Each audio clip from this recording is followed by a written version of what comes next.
La propagande ou la manipulation de l'opinion en démocratie par Edward Bernays, la nouvelle propagande suite. Si l'on envisage la société dans sa globalité, force est d'admettre que la nouvelle propagande sert plus souvent qu'on ne veut bien le croire à cerner les désirs des masses et à les réaliser. Pour qu'un désir de réforme s'inscrive dans les faits, il ne suffit pas que de nombreuses personnes le partagent. Elles doivent l'exprimer assez clairement pour l'imposer avec force aux législateurs. Des millions de ménagères trouvent peut-être qu'il faudrait interdire la vente de certains produits manufacturés dangereux pour la santé. Leurs désirs individuels ont toutefois peu de chances de se concrétiser sur le plan juridique, tant que cette exigence à moitié formulée ne sera pas dûment organisée, énoncée de façon à être entendue, expressément adressée au corps législatif ou au Congrès, sous une forme à même de produire le résultat attendu. Sciemment ou non, ces ménagères recourent à la propagande pour orchestrer leurs demandes et obtenir qu'elles soient suivies d'effets. Il n'en est pas moins évident que les minorités intelligentes doivent, en permanence et systématiquement, nous soumettre à leur propagande.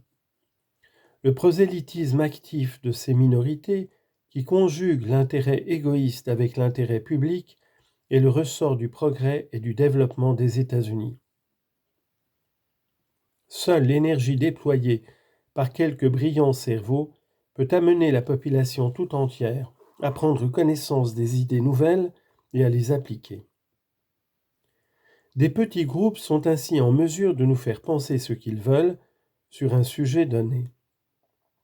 En règle générale cependant, toute propagande a ses partisans et ses détracteurs, aussi acharnés les uns que les autres, à convaincre la majorité. 3. Les nouveaux propagandistes.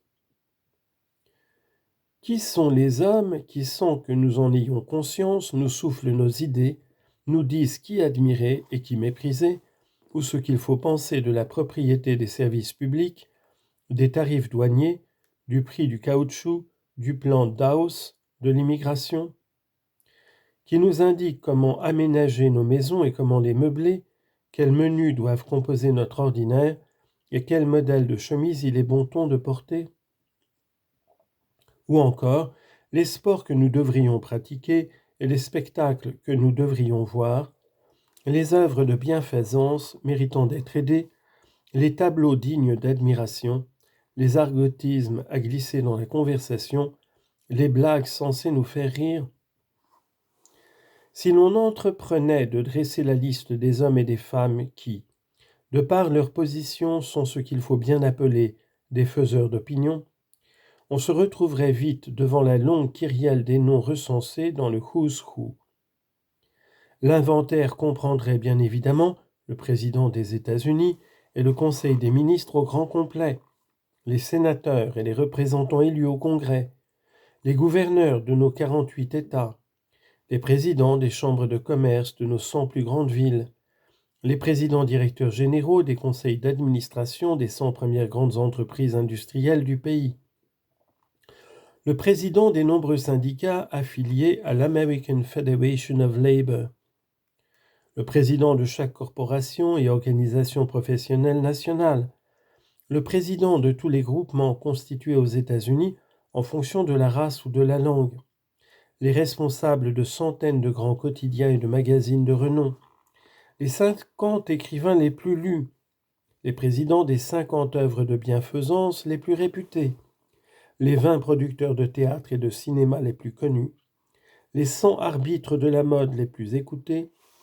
les ecclésiastiques les plus appréciés et les plus influents des 100 premières villes du pays, les présidents de nos universités représentants de leur corps enseignant, les financiers les plus puissants de Wall Street, les sportifs les plus remarqués, et ainsi de suite. Une telle liste comprendrait des milliers de gens. Chacun sait toutefois que nombre de ces dirigeants sont eux-mêmes dirigés, et par des individus parfaitement inconnus pour certains, en dehors de leur petit cercle. Plus d'un représentant à la Chambre, au moment de préparer son programme, suit les suggestions d'un cacique du parti dont le nom n'éveille aucun écho chez ceux qui n'appartiennent pas à l'appareil politique. Des ecclésiastiques éloquents peuvent avoir beaucoup d'influence sur leur communauté, mais généralement, ils prennent leur doctrine auprès de leur hiérarchie.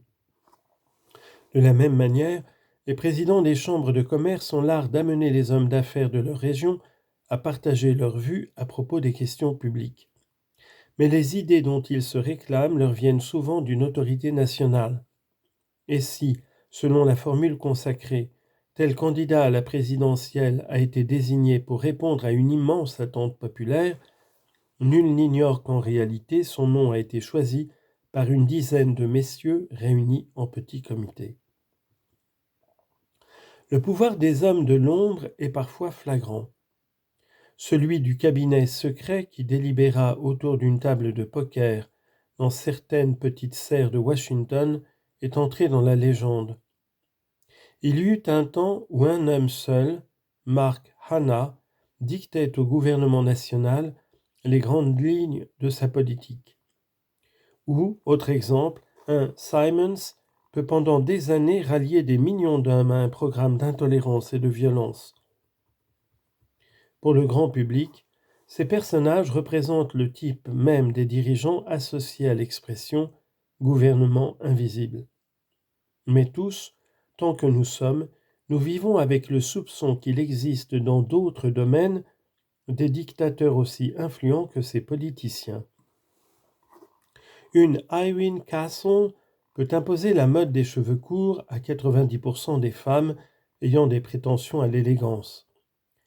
Les arbitres parisiens de la mode ont raccourci les jupes des dames, alors qu'il y a 20 ans seulement, n'importe quelle New-Yorkaise sortie dans cette tenue aurait été arrêtée et jetée en prison.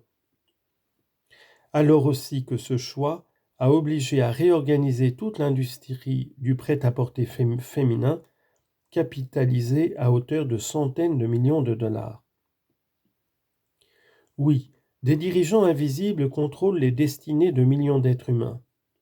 Généralement, on ne réalise pas à quel point les déclarations et les actions de ceux qui occupent le devant de la scène leur sont dictées par d'habiles personnages agissant en coulisses.